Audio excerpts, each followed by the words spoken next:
अब हिंदुस्तान की राजनीति ना बहुत बदल चुकी है इन 10 सालों में, बहुत पानी बह गया है। गंगा लेकिन में। कांग्रेस पार्टी अभी भी उसी पुराने डर्रे पे जी रही है कि नहीं, हम तो ऐसे ही चलेंगे। राहुल गांधी ने कभी अपने परिवार और अपने पार्टी के इतिहास और बलिदान का जिक्र संसद के अंदर नहीं किया।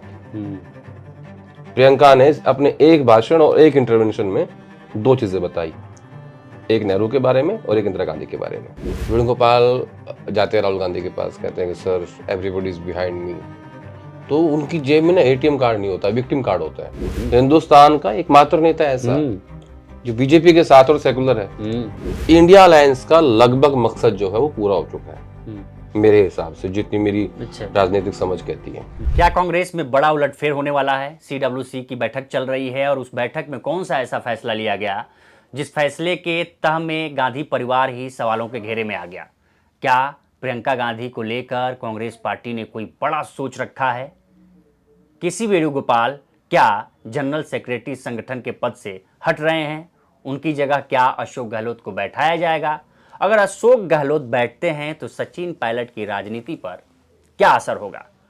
अगर केशव वेणुगोपाल हटते हैं तो उनको कौन से नए पद की जिम्मेदारी राहुल गांधी ने सोच रखी है? इसके साथ ही हम ये भी जानेंगे कि क्या इंडिया गठबंधन जो 2024 में बना था बीजेपी को हराने के लिए, उसका जीवन काल पूरा हो गया है? और इसके साथ ये भी जानेंगे कि क्या उत्तर प्रदेश की कांग्रेस कमेटी को तत्काल क्यों भंग करना पड़ा?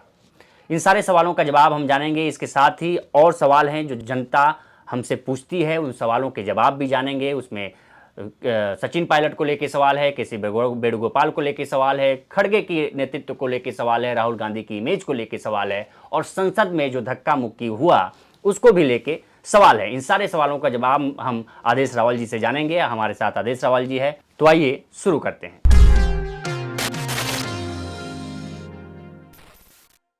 कैसे हैं सर? बहुत बढ़िया, आप कैसे हैं? बढ़िया बढ़िया बढ़िया। तो कांग्रेस वर्किंग कमेटी की बैठक चल रही है कर्नाटक में। नौ सत्याग्रह कांग्रेस में भी 9 सत्याग्रह उसका नाम रखा गया है, जय बापू, जय भीम, जय संविधान। तो जय बापू तो ठीक है, गांधी जी की पार्टी है। जय भीम और जय संविधान, ये दोनों एक ही चीज है। इन दोनों का मतलब है अंबेडकर का विषय और दलित वोट बैंक। सवाल सवाल हमारा ये है कि क्या 9 सत्याग्रह कांग्रेस में भी आएगा क्या? देखिए, आज जब ये बैठक चल रही है तो उसमें ओपनिंग रिमार्क्स आए खड़गे साहब के, कांग्रेस प्रेसिडेंट के, और उन्होंने उसमें लगभग 35 के आसपास पॉइंट्स हैं। उसमें एक पॉइंट ये है कि हमें अपने संगठन को दुरुस्त करना है और सारे रिक्त पदों को भरना है, और 2025 में हमारा यही संकल्प है, और हम उदयपुर संकल्प को लागू करेंगे।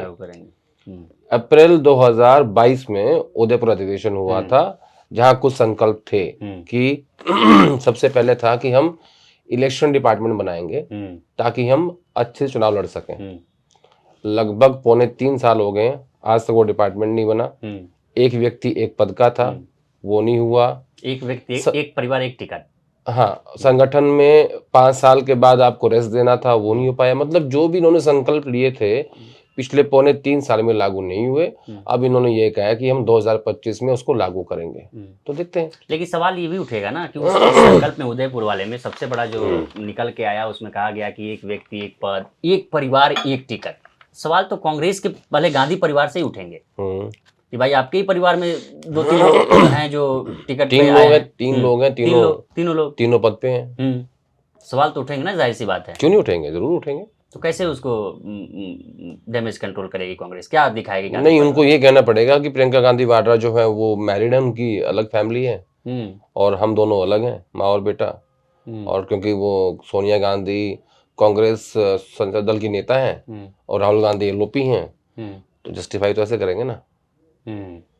लेकिन सवाल अब ये उठेगा कि जो अब मीटिंग चल रही सीडब्ल्यूसी, बेलगावी में मीटिंग चल रही है। बेलगावी का अपना एक इतिहास रहा है, बहुत पुराना इतिहास रहा है।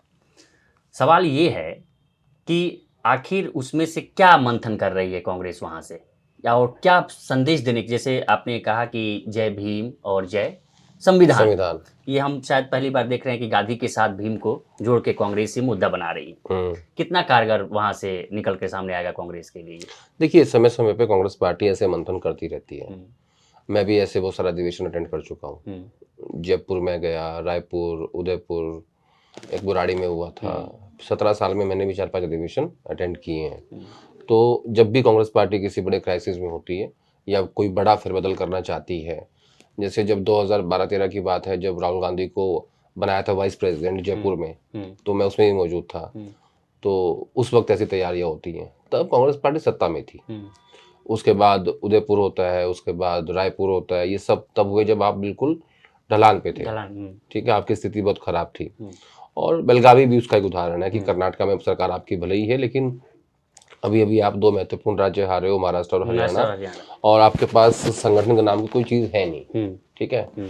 और जैसे हरियाणा में 13 साल से संगठन नहीं, ना जिला है ना ब्लॉक है। बिहार में भी मुझे लगता है प्रदेश कांग्रेस कमेटी नहीं है। ऐसे बहुत सारे राज्य हैं। और जहां जहां है, मान लीजिए कि कोई जिला अध्यक्ष है, वो 20 साल से बैठा हुआ है, तो वो सक्रिय नहीं है। कोई ब्लॉक अध्यक्ष है, वो 10 साल से बैठा हुआ है, 15 साल से बैठा हुआ है, वो सक्रिय नहीं है। तो कांग्रेस पार्टी समझ नहीं पा रही है कि वो जमीन पे अपने बूथ को, अपने वर्कर को कैसे मैनेज करे। देखिए, पता क्या होता है, आप दिल्ली में मेहनत करते रहिए, उससे कुछ नहीं होगा। आपको एग्जीक्यूशन पावर चाहिए जमीन के ऊपर, कि आपका कौन सा ऐसा वर्कर है जो आपके वोटर को आपके बूथ तक लेके जाएगा। आपको जिला अध्यक्ष चाहिए। अब हिंदुस्तान की राजनीति ना बहुत बदल चुकी है इन 10 सालों में, बहुत पानी बह गया है। लेकिन कांग्रेस पार्टी अभी भी उसी पुराने डरे में जी रही है कि नहीं, हम तो ऐसे ही चलेंगे। तो कांग्रेस पार्टी को अपने वर्किंग स्टाइल में चेंज लाना पड़ेगा, अपने संगठन को बिल्कुल नए सिरे से खड़ा करना पड़ेगा। और ऐसा नहीं कि सिर्फ जिला ब्लॉक कर लिया, ब्लॉक से, जिला से लेके और भारतीय राष्ट्रीय कांग्रेस के दफ्तर तक आपको सब कुछ रिवैम्प करना पड़ेगा। नहीं तो आप ऐसे ही चुनाव हारते रहोगे और आपको समझ में भी नहीं आएगा कि हम चुनाव क्यों हार रहे हैं, जो कि अभी भी नहीं आ रहा है। अभी भी आप देखिए, हरियाणा हार गए, महाराष्ट्र हार गए, क्या कार्रवाई हुई? कुछ नहीं हुआ। तो मैं तो कहा था कुछ भी नहीं होगा। हाँ, आपने कहा भी था कि भाई यूं ही चलेगी ये। कुछ नहीं होगा। अभी भी कह रहा हूँ मैं। तो क्या संगठन महासचिव की एक बड़ी जिम्मेदारी होती है, संगठन में उसकी एक भूमिका होती है। क्या पिछले 5 साल के कार्यकाल की समीक्षा हो रही है क्या केसी वेणुगोपाल की? अगर समीक्षा हो रही होती तो इन 2 राज्यों की हार की जिम्मेदारी वो लेते और जाके अपना इस्तीफा सौंप देते खड़गे साहब को, कांग्रेस प्रेसिडेंट को। नहीं दिया उन्होंने। देखिए, वेणुगोपाल ना बहुत केरल से आते हैं, बहुत चतुर पॉलिटिशियन है। वेणुगोपाल जाते हैं राहुल गांधी के पास, कहते हैं कि sir everybody is behind me. तो उनकी जेब में ना एटीएम कार्ड नहीं होता, विक्टिम कार्ड होता है। अब मैं रिजाइन कर देता हूँ। अब राहुल गांधी को लगता है कि यार ये तो मेरा आदमी, रिजाइन कैसे करेगा। तो राहुल गांधी एकदम आ जाते हैं, एकदम प्रोटेक्टिव मोड में, नहीं तुम रिजाइन नहीं करोगे। और ये हर बार ही होता है। इसलिए मैं कहता हूँ कुछ होगा नहीं। मैं क्यों कहता हूँ बार बार ये बात कि कुछ नहीं होगा? कायदे से तो आपका 5 साल का कार्यकाल पूरा हो चुका है, कितने राज्य हारे और 2 लोकसभा चुनाव हार चुके हैं, तो इसकी समीक्षा होनी चाहिए, जवाबदेही तैयारी होनी चाहिए ना। अकाउंटेबिलिटी, रिस्पॉन्सिबिलिटी कोई चीज होती होगी इस देश में।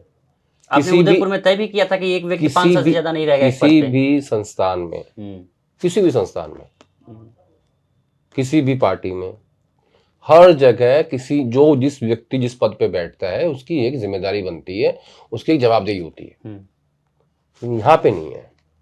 फिर लोग कमेंट करेंगे मेरा कुछ व्यक्तिगत चल रहा है वेणुगोपाल से। मेरा कोई झगड़े नहीं वेणुगोपाल से। मैं सिर्फ उनके काम करने के तरीके पे कमेंट करता हूँ। तो अब 5 साल हो गए, अब देख लेना क्या होगा।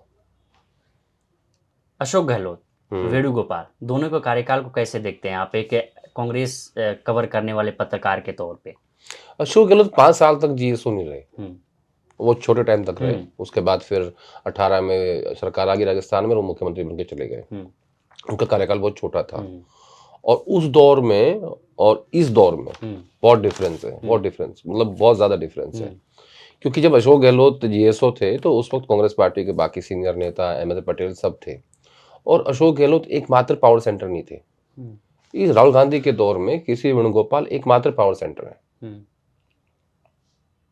मतलब सिर्फ एक ही आदमी के पास पावर है, पूरी पार्टी वो चला रहे हैं, पीएसी के चेयरमैन वो हैं, तो सब कुछ उनके इर्द गिर्द घूम रहा है।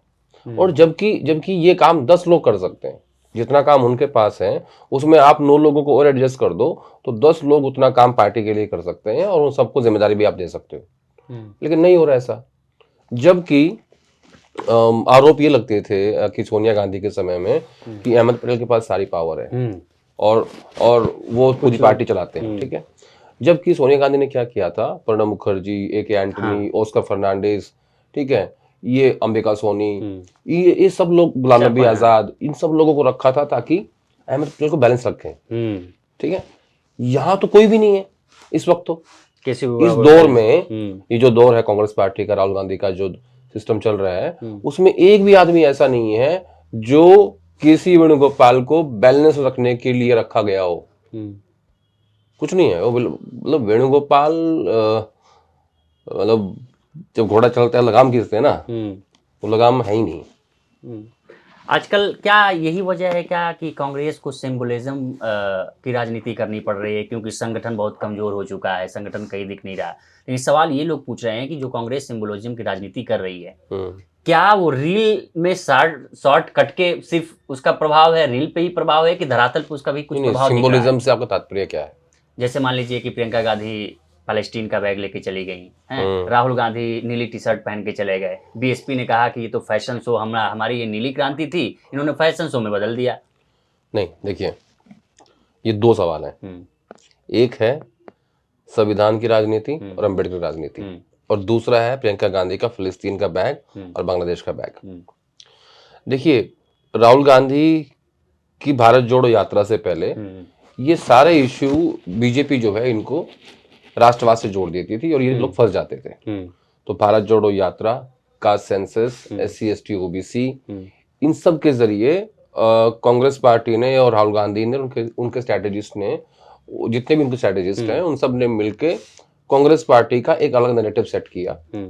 क्योंकि देखिए, जब आप धर्म पे जाएंगे या आप राष्ट्रवाद पे जाएंगे, वो आप बीजेपी की नहीं, वो बीजेपी के पीछे, आप उनसे नहीं जीत सकते उसमें, बिल्कुल, ठीक है। तो फिलिस्तीन और बांग्लादेश भी जब बात होगी ना, तो उसमें राष्ट्रवाद आ जाएगा।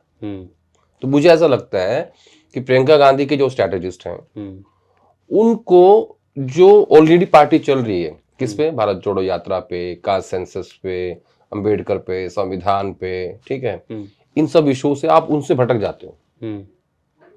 तो आपको फिलिस्तीन की जब आप बात करते हो, आप राष्ट्रवाद की बात करते हो, बिल्कुल, वहां बीजेपी आपसे बहुत आगे है। वो बहुत तगड़ा पहलवान है इस मामले में, राष्ट्रवाद के मामले में, और बीजेपी आपको पटक देगी। तो ये नहीं करना चाहिए था, नंबर 1। नंबर 2, आपने कहा सिंबोलिज्म की राजनीति, आपने कहा कि अंबेडकर, दरअसल जिस दिन अमित शाह का भाषण संसद के अंदर हुआ और उन्होंने जो वो शब्द कहा, अंबेडकर अंबेडकर अंबेडकर, इस पे पूरा विवाद चल रहा है, उसके अगले दिन Rahul Gandhi blue T shirt पहन के आए और प्रियंका गांधी ब्लू साड़ी में थी। वो सेम कलर था जिस कलर का बाबा साहब भीमराव अंबेडकर सूट पहनते थे और जिस कलर को काशीराम ने बाद में बीएसपी के जरिए उसको स्थापित किया। उस कलर से, उस नीले रंग से जो इस देश का दलित है वो अपने आप को जोड़ता है, पहचान बनाता है अपनी। और जब भी वो जय भीम कहता है तो उसके गले में वो नीला पट्टा होता है। तो ये एक कांग्रेस पार्टी की और राहुल गांधी की कोशिश है कि वो अपने खोए हुए दलित वोट बैंक को पाए। ये उसकी एक शुरुआत है। इसकी शुरुआत दरअसल हुई थी लोकसभा चुनाव में, जब संविधान के मुद्दे पे कांग्रेस पार्टी 99 तक पहुंची और उत्तर प्रदेश में अखिलेश यादव और कांग्रेस पार्टी ने मिलकर बीजेपी को बड़ा झटका दिया। और मैं ये कहूंगा कि इसका फायदा पूरे उत्तर भारत में इंडिया अलायंस को हुआ, और वो बिकॉज ऑफ खड़गे एंड राहुल गांधी। आपने देखा होगा जिस दिन प्रेस कॉन्फ्रेंस की कांग्रेस पार्टी ने इस विषय पे, और खड़गे साहब और राहुल गांधी आए, पहले दिन खड़गे साहब अकेले आए, फिर खड़गे साहब और राहुल गांधी आए, दूसरे दिन राहुल गांधी सिर्फ 1 मिनट बोले, 15 मिनट तक खड़गे साहब बोले। क्यों? दलित नेता है। देखिए, बीजेपी के पास आप बड़े दलित नेता नहीं मिलेंगे आपको, क्योंकि बीजेपी की राजनीति दलित पॉलिटिक्स है ही नहीं। वो हमेशा कांग्रेस पार्टी की रही है। जो कांग्रेस पार्टी से वो दलित वोट छिटका है, वो कहाँ गया? ओरिजिनल पार्टीज के पास गया, बिल्कुल, रामविलास पासवान के पास गया, वो मायावती के पास गया, वो डीएमके के पास गया, ठीक है ना, वो महाराष्ट्र में प्रकाश अंबेडकर के पास गया, और भी बहुत सारे ऐसे संगठन रिपब्लिक हैं। पार्टी है हाँ, उनकी, और भी बहुत सारे अठावले संगठन जी हैं की। ऐसे। तो अब एक और थ्योरी देखता हूं मैं। वो थ्योरी ये है कि जहां जहां रीजनल पार्टी डेवलप होती है और कांग्रेस पार्टी उससे अलायंस करती है, वो रीजनल पार्टी कांग्रेस पार्टी को खा जाती है। और जहां जहां बीजेपी रीजनल पार्टी से अलायंस करती है, रीजनल पार्टी खा जाती नहीं, बीजेपी रीजनल पार्टी को खा जाती है। हाँ वही उल्टा। ये बड़ा इंटरेस्टिंग फैक्ट है। इसीलिए दिल्ली में ये संघर्ष चल रहा है जो अभी दिख रहा है तुम्हें। लोकसभा की बात कर रहे थे आप, हम लोकसभा की बात कर रहे हैं। लोकसभा में एक इंडिया गठबंधन बना जो बीजेपी को हराने के लिए शामिल किया गया था। कहीं लग रहा है कि अब उसका जीवन काल धीरे धीरे समाप्त हो रहा है। देखिए उसका मकसद क्या था। इंडिया गठबंधन का मकसद था 2024 के लोकसभा चुनाव में बीजेपी को हराना। हरा नहीं पाए, 240 पे रोक दिया, यानी बीजेपी को पूर्ण बहुमत से रोक दिया। ये इंडिया अलायंस ने किया, जो 400 पार की बात हो रही थी। तो इंडिया अलायंस का लगभग मकसद जो है वो पूरा हो चुका है मेरे हिसाब से, जितनी मेरी राजनीतिक समझ कहती है। इंडिया अलायंस ने कहीं भी इस बारे में बात नहीं की थी कि वो विधानसभा चुनाव में भी समझौता करेंगे। हरियाणा के चुनाव में राहुल गांधी ने एक बात का जिक्र किया था कि भाई मैं क्योंकि एलओपी हूं और मेरा ये फर्ज बनता है कि मैं कांग्रेस पार्टी का एलओपी नहीं हूं, मैं पूरे विपक्ष का एलओपी हूं। तो आप लोग देख लीजिए, अगर ऐसा हो सकता है तो कोई एडजस्ट कर लीजिए आम आदमी पार्टी को। तो हरियाणा कांग्रेस के लोग नहीं माने और वो समझौता नहीं हुआ। तो मेरा ऐसा मानना है कि उसका मकसद पूरा हो चुका है। अब उसकी कोई इतनी इंपॉर्टेंस नहीं है। नंबर 1। नंबर 2, जब संसद चलेगी ना तब आपको इंडिया अलायंस दिखाई देगा, अदरवाइज दिखाई नहीं देगा। इस विंटर सेशन में क्या हुआ, ममता बनर्जी ने शुरुआत करी कि इंडिया अलायंस मुझे बनाओ का अध्यक्ष। हाँ बिल्कुल। क्योंकि गौतम अडानी के मुद्दे पे कांग्रेस पार्टी को आइसोलेट करना है और बाकी सभी मुद्दों पे इंडिया अलायंस एक है, इंक्लूडिंग ममता, इंक्लूडिंग शरद पवार, इंक्लूडिंग अखिलेश यादव। बिल्कुल ठीक है। अब जब आपने राष्ट्रपति के खिलाफ अविश्वास प्रस्ताव लेके आए तो सब पार्टियां साथ थी, उपसभापति के खिलाफ। ठीक है, तो सारी पार्टियां साथ थी। फिर आप अंबेडकर के मुद्दे पे अमित शाह के खिलाफ प्रोटेस्ट किया, फिर सारी पार्टियां साथ थी। लेकिन गौतम अडानी के मुद्दे पे सिर्फ कांग्रेस पार्टी अकेली प्रोटेस्ट करती है और बाकी सब साथ नहीं है। उसके 2 कारण है। पहला, स्टेट्स में इन्वेस्टमेंट और दूसरा, निजी संबंध। ममता बनर्जी के राज्य में मुझे लगता है कि कोई 10,000 करोड़ के आसपास की इन्वेस्टमेंट होगी और संबंध भी है उनके। पवार साहब खुद ही कहते हैं कि रानी मेरे दोस्त हैं। ठीक है। तो मैं हमेशा से कहता हूं ये बात कि इंडिया अलायंस के अंदर एक सब अलायंस था, अंदर उसके अंदर 4 लोग थे। ये मैंने बहुत बारी बोला है।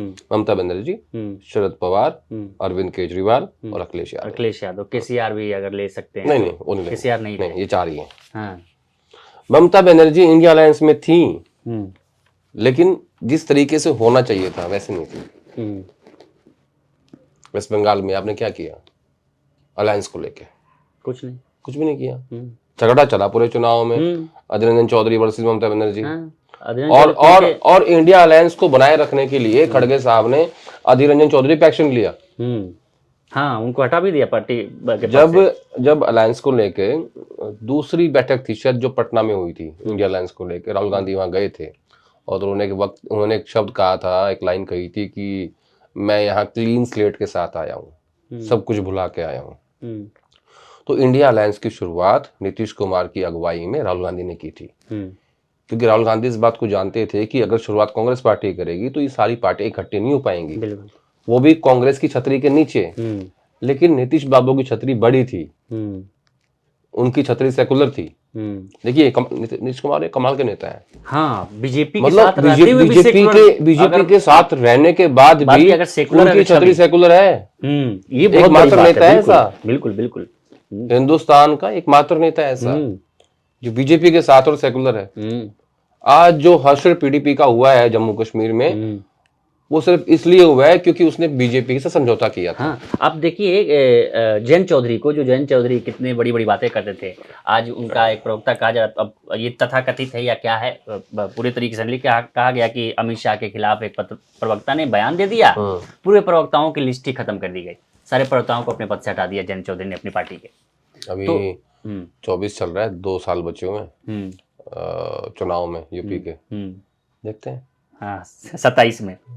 जाट क्या करेंगे? हाँ इनको सेकुलर मानेंगे या नहीं मानेंगे? ये देखते हैं, ये बड़ा सवाल है। हाँ। अच्छा, कुछ राजनीति के पंडित ये कह रहे हैं कि अभी भी राहुल गांधी और कांग्रेस पार्टी, खासतौर से कांग्रेस पार्टी अभी भी राहुल गांधी की इमेज को लेकर बड़ा कॉन्शियस है। राहुल गांधी अभी भी स्वीकार्यता के रूप में ये साबित करना चाह रहे हैं कि नहीं, वो आम आदमी की तरह ही हैं। कभी सब्जी खरीदने जाना, कभी मोची के दुकान पे चले जाना, कभी कहीं चले जाना। खरीदते नहीं है वो। हाँ।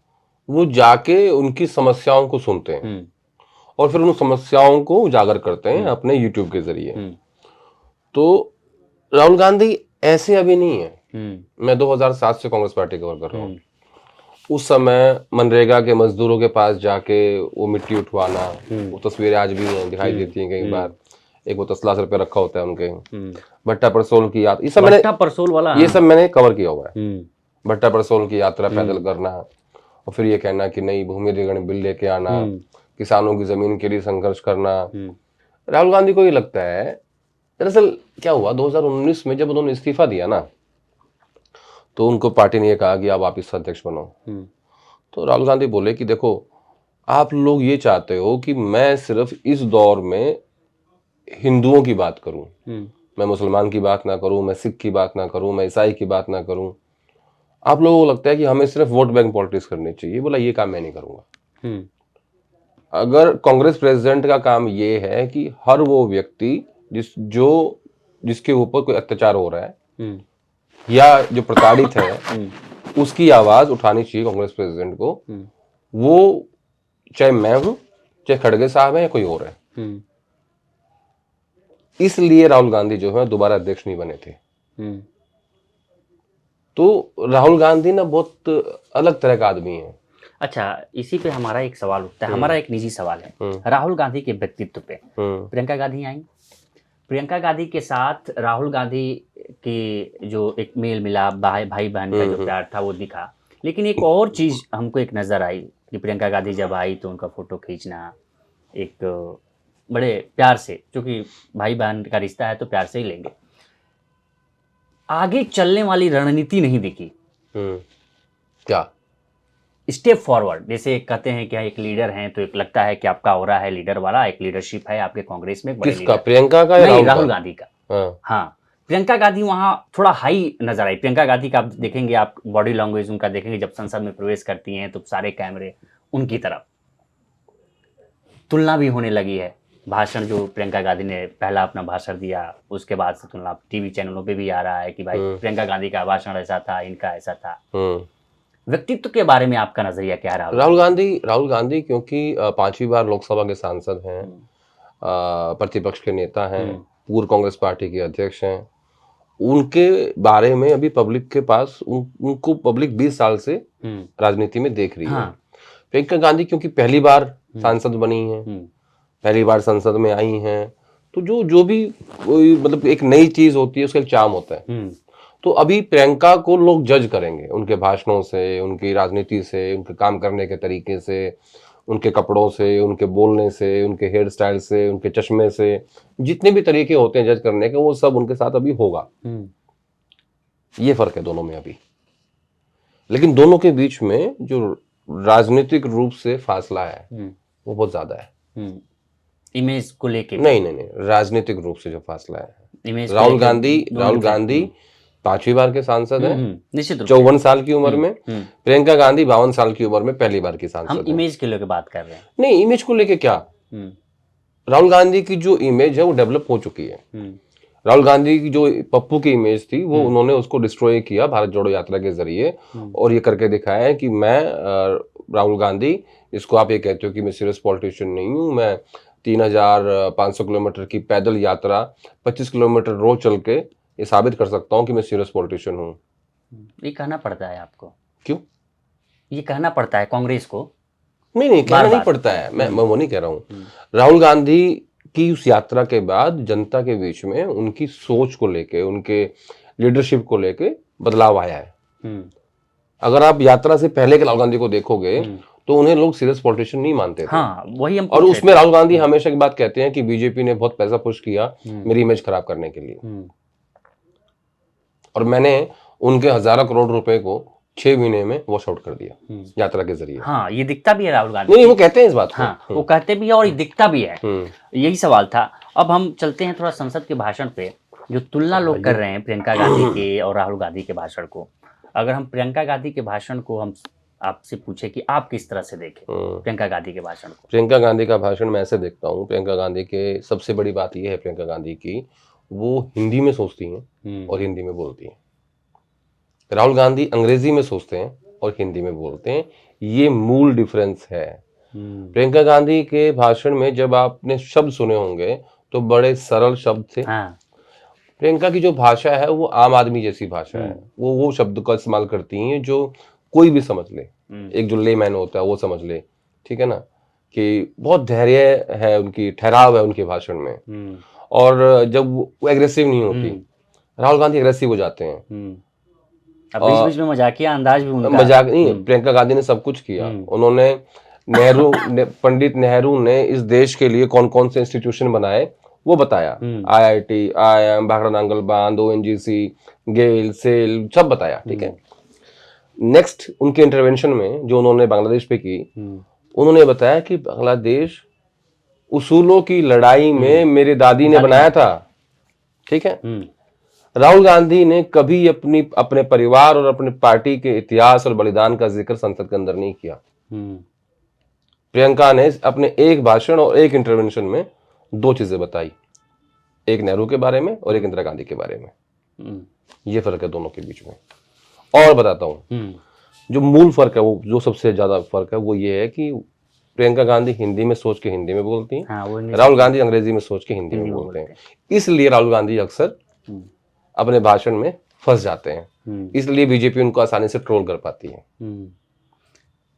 कांग्रेस उत्तर प्रदेश को लेके अभी क्या है, क्योंकि अभी उत्तर प्रदेश की जो कमेटी है भंग कर दी गई अचानक, है ना। इससे पहले अभी हमारी बातचीत हो रही थी तो आपने कहा कि नहीं, उड़ीसा की भी भंग की गई और भी उत्तर प्रदेश कोई पहला राज्य नहीं है जहाँ की कमेटी भंग की गई है।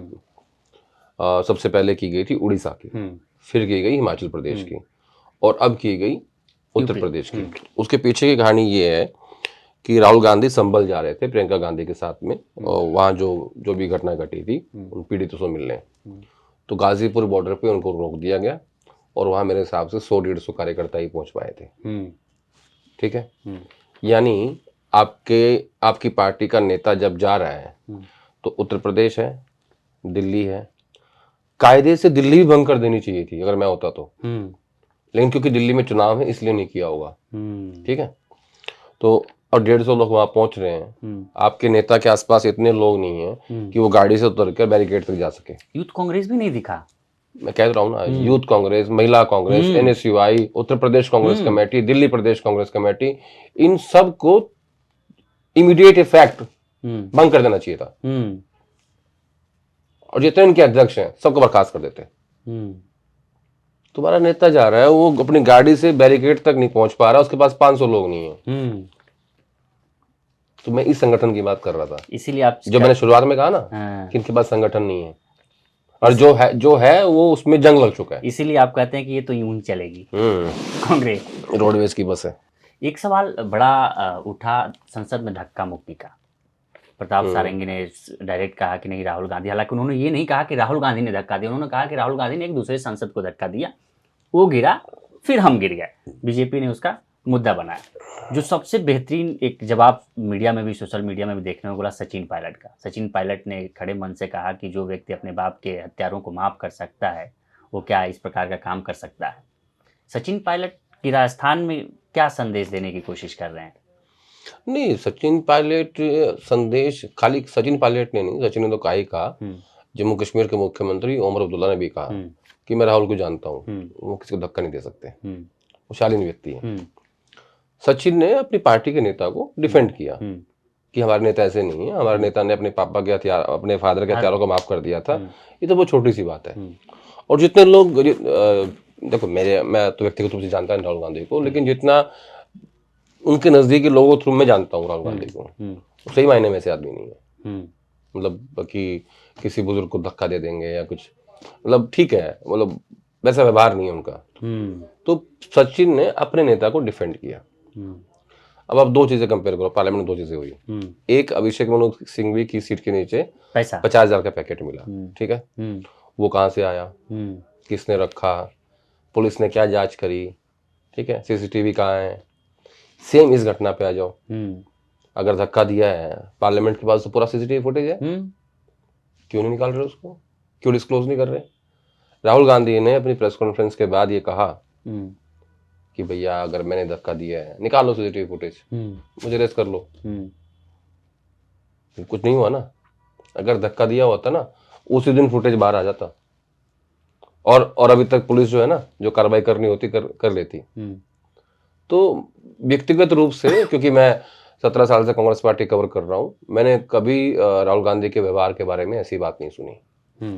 अब कुछ जनता का सवाल है, उस पे आ जाते हैं। ये तुम्हारे खतरनाक होते हैं। हाँ, ये सवाल है, एक जनता के सवाल है कि क्या, पहला ही सवाल है सचिन पायलट को लेके कि आदेश जी आपको क्या लगता है कि राजस्थान की कमान अब सचिन पायलट को दे देनी चाहिए?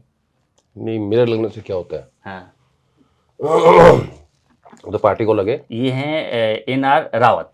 हाँ, बस देखिए, मेरे अपने विचार अलग हो सकते हैं, लेकिन जहाँ तक मुझे लगता है कि डोटासरा जी अभी अध्यक्ष हैं, उनका कार्यकाल मेरे हिसाब से 3 साल का होगा।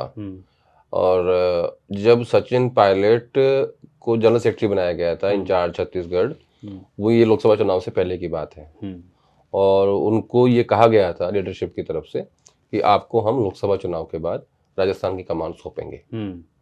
अब देखते हैं कब सौंपेंगे। हाँ, अब तो CWC की बैठक भी हो रही है, तो आपको जवाब मिल गया होगा रावत जी। दूसरा सवाल है कि आदेश जी, क्या वेणुगोपाल केरल जाना चाहते हैं? क्या वो सीएम बनना चाहते हैं? और उनकी जगह छत्तीसगढ़ से TS सिंहदेव को राहुल गांधी महासचिव बनाना चाहते हैं क्या? नहीं, TS सिंहदेव और वेणुगोपाल के बीच में कंपैरिजन कैसे कर सकते हैं? पहली बात तो मुझे लगता है कि छत्तीसगढ़ से भूपेश बघेल जनरल सेक्रेटरी बनेंगे। अच्छा, ऐसा मुझे लगता है। और वेणुगोपाल जो है वो अभी संगठन महासचिव हैं, और गांधी परिवार के बाद मोस्ट पावरफुल आदमी हैं। तो वो ये नहीं चाहते, मुझे नहीं लगता, देखिए सीएम बनना तो हर कोई चाहता है, लेकिन केरला में उनका वैसा प्रभाव नहीं है। केरला में वीडी सतीशन, रमेश चन्नीथला, ये सब बड़े लोग हैं वहाँ के, जो पूरे केरल में फेमस हैं। इनके पास लोग हैं, प्रभावशाली हैं, मास लीडर हैं।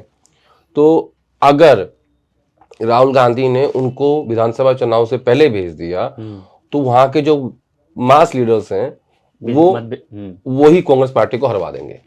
ठीक है, यानी तो आप 10 साल से तो ऑलरेडी केरल से बाहर हो, अगले 5 साल के लिए और हो जाओगे। तो मुझे लगता है ये गलती राहुल गांधी नहीं करेंगे, तो उनको नहीं भेजा जाएगा अभी तक। मुझे ऐसा लगता है वेणुगोपाल ये चाहेंगे कि अगर मैं GSO से हटता हूं तो मैं political adviser to Congress president बन जाऊं। लेकिन उसमें खड़गे साहब उनको एक्सेप्ट करेंगे नहीं करेंगे ये मुझे नहीं पता। लेकिन अभी भी तो आप कहते हैं कि खड़गे पूरी पार्टी वही चलाते हैं, केशव वेणुगोपाल। नहीं, वो ये चाहेंगे कि मैं एडवाइजर टू राहुल गांधी बनूं जब वो अध्यक्ष बने। हाँ, मुझे ऐसा लगता है। फिर सेकंड कमांड हमारे हाथ में रहे। सेकंड और फर्स्ट दोनों फिर एक ही हो जाती है। हाँ। तीसरा सवाल विभा सोलंकी, क्या वो करें कि अच्छा अब तो उम्र हो गई है खड़गे जी की, खड़गे जी के बाद उत्तराधिकारी उनको कौन देखते हैं, आप किसको देखते हैं? खड़गे जी का दूसरा सवाल इसमें और है कि क्या आप गांधी परिवार से अलग किसी को देखते हैं? खड़गे जी 2022 में अध्यक्ष बने थे, अभी अक्टूबर में उनका 2 साल का कार्यकाल पूरा हुआ है। ये जो कार्यकाल है 5 साल का है, 27 तक का है। तो भगवान करे खड़गे जी स्वस्थ रहें, अपना कार्यकाल पूरा करें। 2026 में फिर चुनाव प्रक्रिया शुरू होगी, जो 1 साल चलती है। चुनाव होता है संगठन का, और तब कांग्रेस पार्टी एक नया अध्यक्ष चुनेगी। तो मैं इनको इतना कह सकता हूँ कि जब थोड़ा सा टाइम बीत जाए तो आप ये सवाल फिर पूछ लीजिएगा, क्योंकि राजनीति में ना 3 साल लंबा प्रेडिक्शन नहीं होता कि 3 साल बाद क्या होगा। और जो उन्होंने कहा कि गांधी परिवार को ही आप देखते हैं, नहीं, गांधी परिवार ने अभी देख लिया खड़गे जी को बनाया। तो अगर राहुल गांधी ने ये तय ही कर लिया है कि नहीं मुझे बैक सीट पे बैठ के ड्राइव करना है, तो फिर कोई दूसरे खड़गे ढूंढ के निकालेंगे और उनको बनाएंगे अध्यक्ष। चलिए, बहुत बहुत शुक्रिया सर बातचीत करने के लिए।